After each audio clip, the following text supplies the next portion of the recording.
안녕하세요. 7월 14일 모닝인사이트 은행업종에 대해서 말씀드릴 강승권입니다. 저는 금융업종을 담당하고 있습니다. 우선은 저희가 은행업종의 2분기 프리뷰 자료를 작성을 했는데요. 저희는 지금 금융지주, 그러니까 은행업종에 대해서 투자 의견 포지티브를 유지하고 있습니다. 사실 지난해 2021년도에는 코스피 대비 은행이 큰 폭으로 강세를 시연을 했습니다. 금리가 올라가면서 그러니까 순이자 마진이 개선될 거라는 기대감들이 주가에 반영이 되고 있었기 때문입니다. 그런 흐름들은 올해 연초에도 이어졌었는데요. 5월 이후에 이런 은행업종의 지수의 강세폭이 크게 축소가 되었습니다. 이제 그 원인은 우선은 이제 인플레이션이 이제 생각보다 이제 큰 폭으로 진행이 됨에 따라서 각국 중앙은행들의 긴축 경로와 속도에 대한 불확실성이 확대가 됐습니다.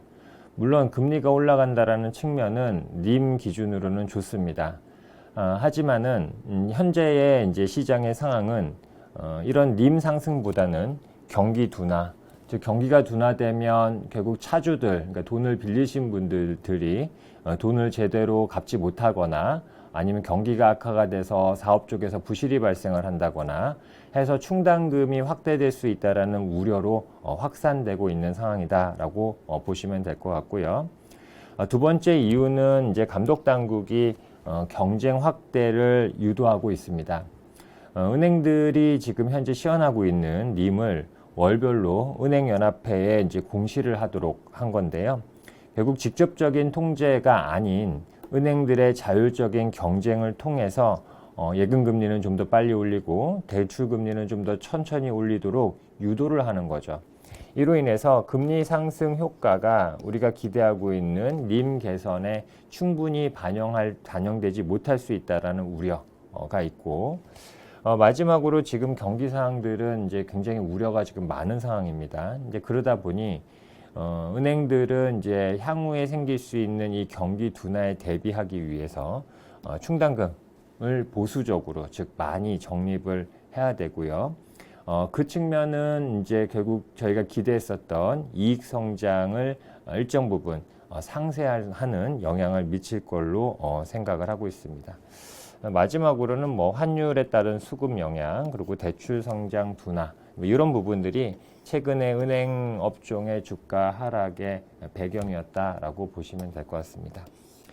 저희가 이제 이렇게 주가 상황이 또 경기 상황에 대한 뷰가 그렇게 썩 좋지 않음에도 불구하고 은행 업종에 대해서 이제 포지티브를 유지하고 있는 이유는 이겁니다. 결론적으로 말씀드리면 당장의 반등은 좀 제한적일 수 있습니다. 하지만은 이제 밸류에이션 측면에서의 저점 인식, 그리고 이익에 대해서는 불확실성 우려가 상대적으로 적다라는 점에서 저희는 포지티브 의견을 유지를 하고 있습니다.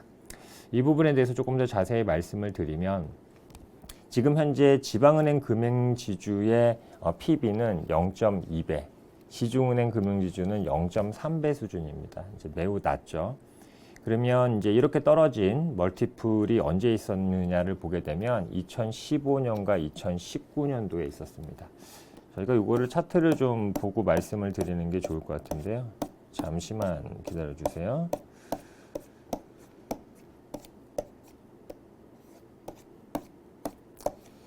이때의 상황들을 좀 말씀을 드리고자 하는 이유는 여기 있습니다.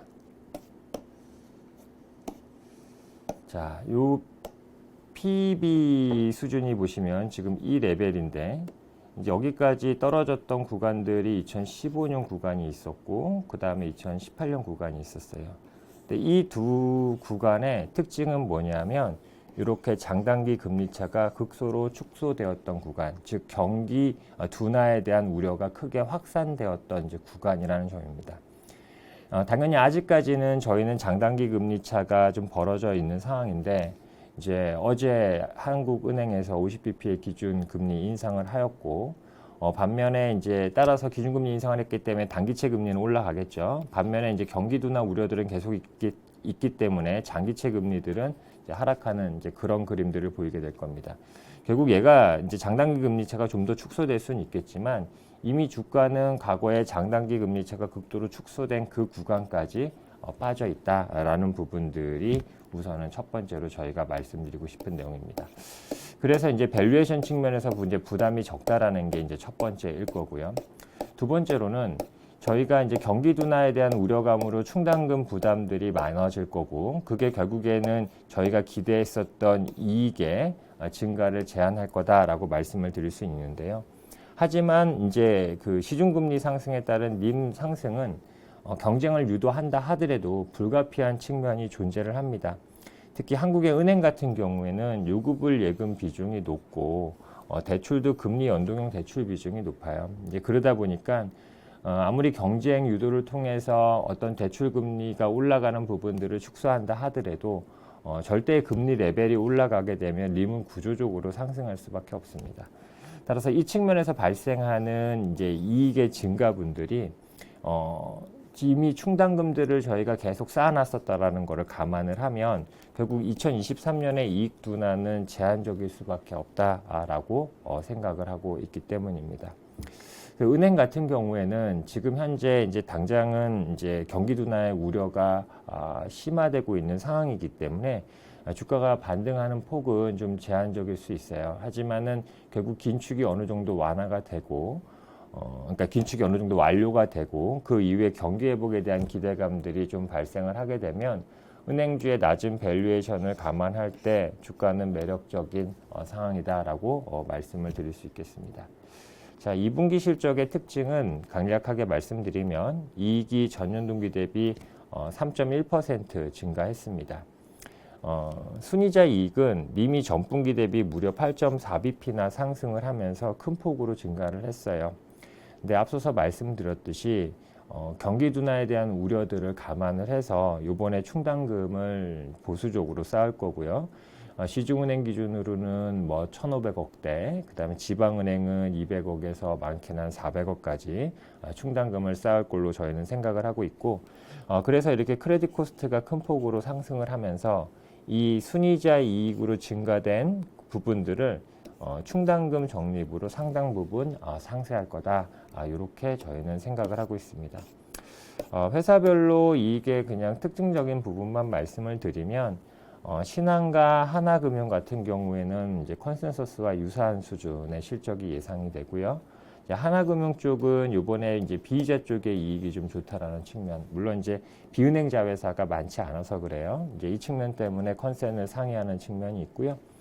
나머지 지방은행들 같은 경우에도 이번에 충당금을 좀 적극적으로 적립을 합니다. 이로 인해서 그 컨센 대비 이익이 좀 부진할 걸로 생각이 되고, 이번에 충당금 적립은 카카오뱅크도 적립을 할 걸로 저희는 전망을 하고 있고요. 약 100억 내외를 생각을 하고 있습니다. 이제 그 부분들이 반영이 되면서 컨센서스 대비 이익이 조금 더 부진하게 나올 거다. 이렇게 말씀을 드리고 있습니다. 그래서 저희는 최근에 올라간 시중금리를 반영을 해서 실제로 저희가 밸류에이션에 산출하는 이제 자본비용 COE를 갖다가 상향을 시켰고요. 이로 인해서 은행 업종들의 대부분, 그러니까 모든 은행의 목표 주가들을 하향 조정을 했습니다. 저희 최선호 종목은 이제 하나와 우리로 말씀을 드리고 있습니다. 예, 이상으로 7월 14일 모닝 인사이트를 마치겠습니다. 감사합니다.